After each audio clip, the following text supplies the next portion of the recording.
Hi everyone, welcome to my presentation. My name is Khulud. I'm from Saudi Arabia. I'm currently a master's student in Applied Human Nutrition Program in Mount St. Vincent University in Canada. Today I'm here to present my research paper on a Muslim woman experience in integrating into Canadian culture during a study exchange. And before I start my presentation, I want to introduce the content first. I'm going to start with an introduction, introducing myself, method and methodology, results, and conclusion. Global movement is increasing as individuals immigrate or move to other countries to study.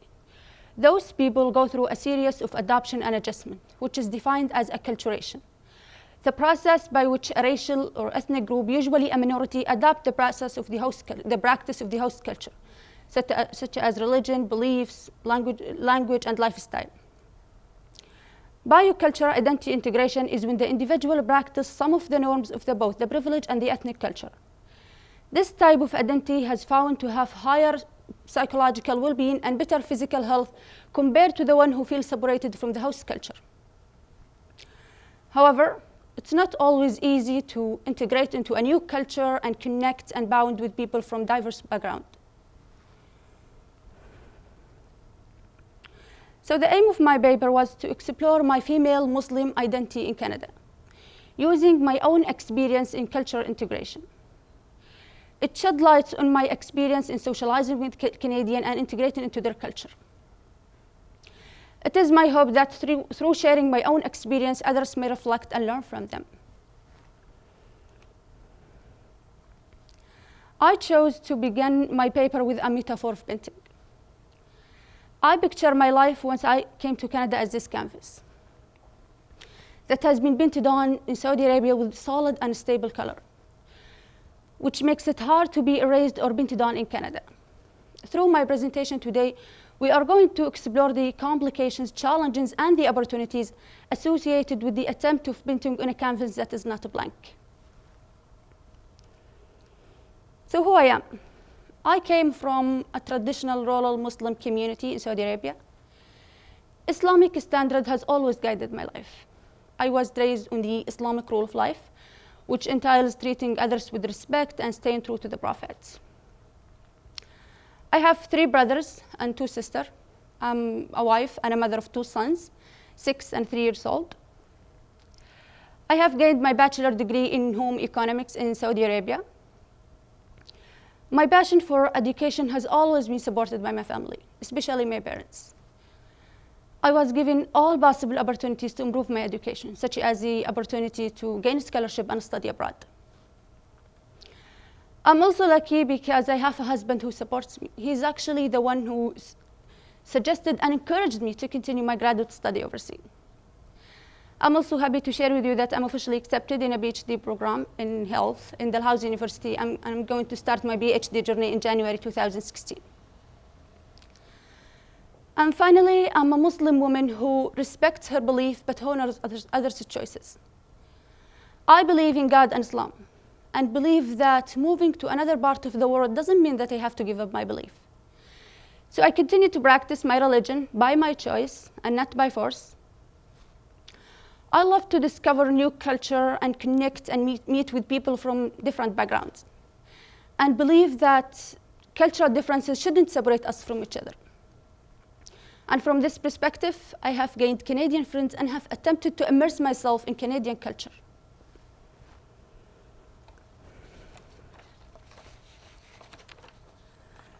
So what the method I used was autoethnography approach, which is an alternative method of knowledge inquiry and form of writing that aims to explore and systematically analyze individual experience in order to recognize or understand cultural experience. Autoethnography values and privileges the inner knowing of the researcher by allowing their knowledge and experiences to be expressed and legitimated. Autoethnography is actually one of the methodologies that admits the researcher's subjectivity and emotionality, instead of denying them or pretending that they don't exist. And finally, autoethnography is not just about sharing and regarding personal stories and experiences. It is more to seek changes and improvements. I chose this method because I thought sharing my own experience can provide authentic version that may resonate with others who are beginning a similar journey. Moving to the methodology, my research started with a rationale and research question. The rationale behind my research came from the lack of a study that would provide first-hand experience in integrating into Canadian culture from a Muslim woman's perspective. So the research question I developed was, what is it like for a Muslim woman leaving Canada who's trying to integrate into Canadian culture? Data collection, recall, and thematic analysis. My data collection took place over 3 months. It involved in reflecting on my research question and documenting my thoughts, feelings, and specific incidents that resonate with my research question in a personal journal. I reopened my notes and journal and used emotional recall to enhance the description of the level of my data. An emotional recall is the imagination of being back physically and emotionally in the incident. And finally, writing process. I chose to write my paper in the form of metaphor. I thought that metaphor can provide more insight into my life experience and can also provide more personal meaning. And here just a small visual example of metaphor. It shows how global warming melts the earth ice, like how the ice cream melts in hot weather. So what are the results? 3 themes were emerged. They are constructed social barriers, sharing food as a powerful social mediator, the impact of integration and socializing as a positive mental health and well-being enablers. The first theme is constructed social barrier. And in this theme, I chose to use a museum as the metaphor to describe the difficulty I faced with socializing with Canadians. As you can see here, the Mona Lisa is a beautiful painting that you can admire from afar, but you cannot touch it because it's surrounded by thick glasses, allowing you to only look but not touch. I feel that the Mona Lisa represents Canada, a beautiful country with beautiful people, yet untouchable. Allow me to only look but not touch. The glass represents the perceived cultural conflicts and the misconception. I want to touch Canada. I want to explore the culture, feel it, and live it. Yet, how can I break the glasses surrounding it? I'm scared, confused, and worried about the Mona Lisa, but I know that I want to experience it.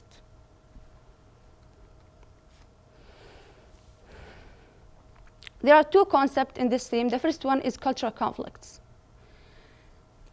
Study indicated that low socioeconomic status, lack of time, and trust will all reported to be barriers from developing foreign social networks. However, for me, these were not the barriers. I perceived that what prevents me from connecting and socializing with Canadians is the cultural conflicts. Islam has specific standards that conflict with the mainstream culture in Canada, especially is the interaction between men and women.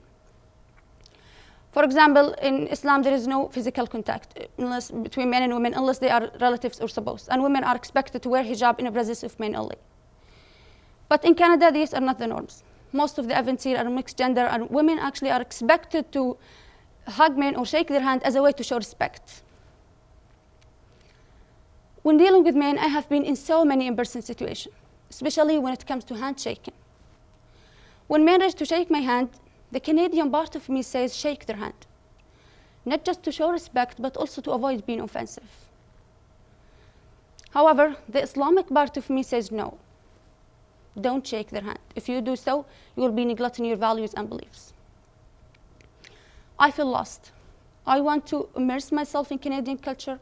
I want to be part of the culture, but how can I do when it influences my principles and values? This cultural disparity hindered me from participating in social events and hence limited my interaction with Canadians. The second concept is misconception. And I want to share with you a short story. One day I was shopping with my husband in the body shop. I was walking and shopping. I came close to a woman who was also shopping. I didn't look, touch, or even talk to her. But when she realized that I was so close to her, she ran and went out of the store. Can you imagine yourself in this situation? How would you feel? What your reaction would be? I felt frustrated and annoyed and looked at my husband and said, am I that much terrifying? There is a huge misconception about my identity. The media tries to show my culture as terrorist. But am I a terrorist? No, I'm not. It almost always assumes that I'm oppressed. Oppressed by my husband, oppressed by my religion, or oppressed by the male in my family or the male in my society. But am I oppressed? Do I feel that I'm oppressed? No, I'm not. I make my own decision and don't believe in the use of violence at all. Studies indicated that if individuals connected only with people from their old culture, then they will likely adopt separated strategy. And this is what I found. I found myself connecting only with Saudi, Arabic, and Muslim people. And the reasons behind this is the cultural conflicts and the misconception.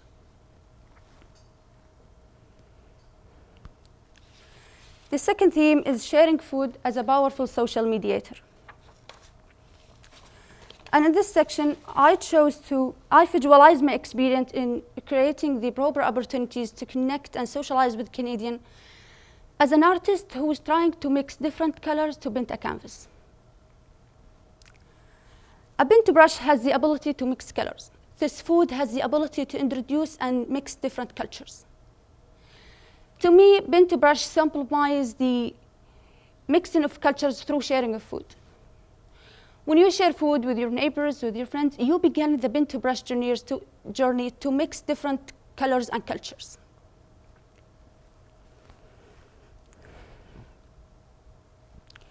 Because there are limited suitable opportunities for me to connect with Canadians and bond with them, I decided to create the proper opportunities instead of waiting for them to come. For example, I started to invite Canadians in my apartment, in which offering traditional food is a fundamental part, share food with my neighbors or friends, or even take food with me to school and class meeting. Food has been a very important facilitator in my socializing attempt. It is no longer just a mean for survival. Studies indicated that it's actually, food has the ability to shape feelings and relationships, and also has the ability to break barriers. I found that also offering and sharing food opened up the door for a new relationship and for more communication opportunities. For example, when I share a plate with my neighbor and they return my plate back, it usually followed up with conversation about us. They ask us questions about where are we from or what brought us to Canada. So I found that sharing food opens up a dialogue that allows us to learn from each other's culture rather than learning from unreliable sources such as media.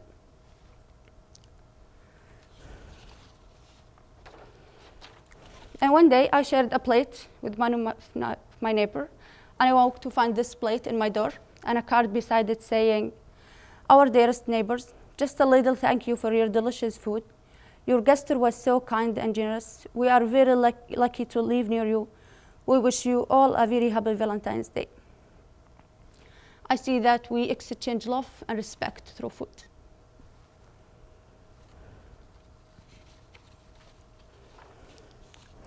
The last theme is the impact of integration and socializing as a positive mental health and well-being enablers. And in this section, I chose to compare a garden in winter and spring season as the metaphor to convey how I feel and how my life looks like before integration into Canadian culture and after. Gardens in winter are cold, quiet, and lonely. This is how I felt my life looks like once I arrived in Canada and not yet integrated into their culture and socialized with Canadians. However, when seasons change, flowers grow, animals appear, and the garden becomes lively. This is how I feel my life looks like right now, after integration into Canadian culture and socializing with its people. I feel like I have blossomed like a flower does into who I have become now.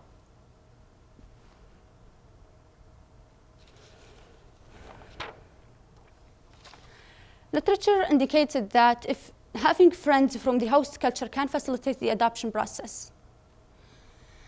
I felt isolated from Canadian culture until I connected with my best Canadian friend. My initial adoption to Canadian culture started after I met her. She opened the door for me to discover Canadian culture in a way that suited my beliefs.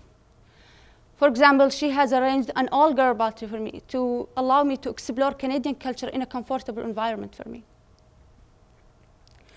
Through my friendship with her and other Canadians, I didn't only discover Canadian culture, but I felt more motivated to connect with more Canadians. I was able to see how Canadians are open to meet and bond with people from diverse culture.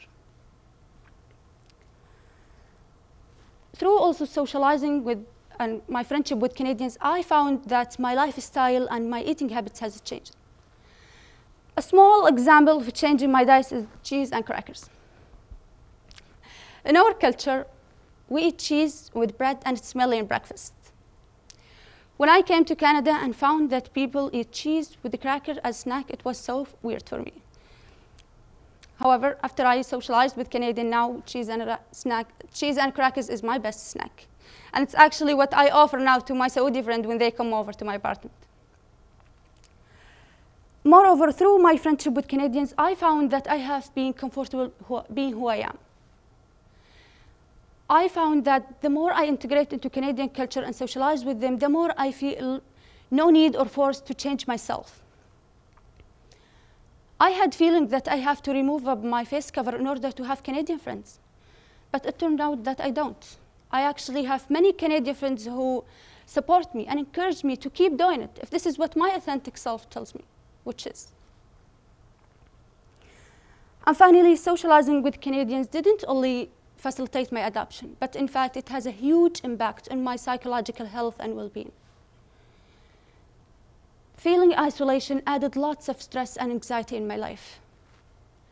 However, the more I integrate into Canadian culture and socialize with people, the more I feel I'm welcomed and the more I feel safe and peaceful.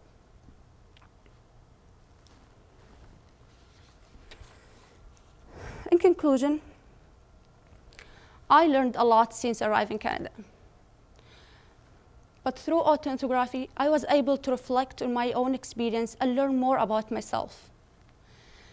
I didn't know that I have experienced such painful incident. I know I'm strong, but I didn't know how powerful I am in resisting and negotiating all these barriers to socialize with Canadian and integrate into Canadian culture. I didn't know that I truly have integrated into Canadian culture and have successfully harmonized between the Islamic and the Canadian parts of me. I recognized all this after I wrote my experience down and reflected upon them. Autoethnography not only allowed me to be reflective, but in fact, it empowered me. And finally, with no doubt, this autoethnography version does not entail generalizability, even though I assume that we Muslim women are struggling with similar issues. Going back to the canvas I showed you at the beginning, this is the canvas now. This is how my life looks like right now. It is challenging to paint on a canvas that's already used, one that has been painted on time and again. However, it was not the messy, shapeless, and meaningless painting that I once viewed it as. The truth is, the mixture of different colors gave it new meaning and made it more beautiful. Autoethnography approach allowed my canvas to be relieved, and I'm lucky, because there are many subjective canvases waiting to be publicly exhibited. And before I end my presentation, I want to share with you a meaningful quote to me. It always seems impossible until it's done. Nelson Mandela. And thank you very much for your listening and attention.